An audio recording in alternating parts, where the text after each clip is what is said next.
First thing you need to do, set your Instant Pot to saute and throw some olive oil in it. Just enough to coat the bottom. While it's heating up, we're gonna make some quick work of about a half a head of cabbage. Just chunks.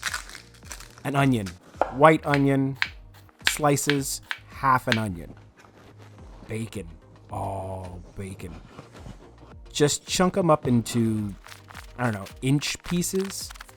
All the exact amounts and ingredients will be in the description, so don't worry about it. Throw your chicken into the preheated Instant Pot and just brown them. Took maybe 4 minutes to get them all browned.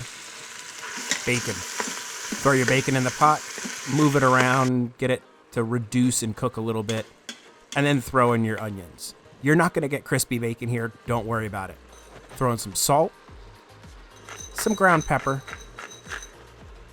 butter, minced garlic, sugar,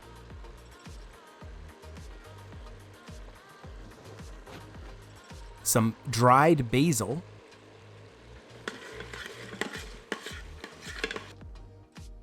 and use citrus champagne vinegar.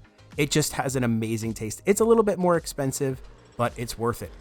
Throw your vinegar in. Good old-fashioned chicken broth. You want to make sure that you have enough liquid in your Instant Pot so you do not get the dreaded burn notice. Dijon mustard or stone ground mustard. This thing just gives a kick of flavor to the dish.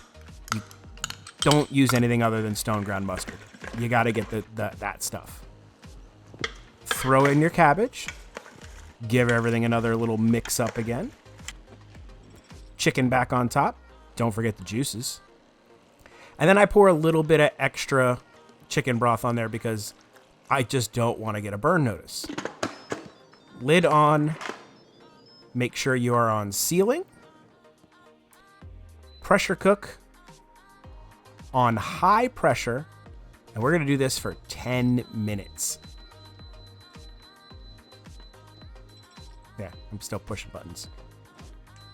All right, see you in a little bit. Once the cooking is done, allow for a natural release, and then throw your chicken underneath the broiler or in an air fryer to crisp it up, and you have a fantastic meal that is super easy and delicious.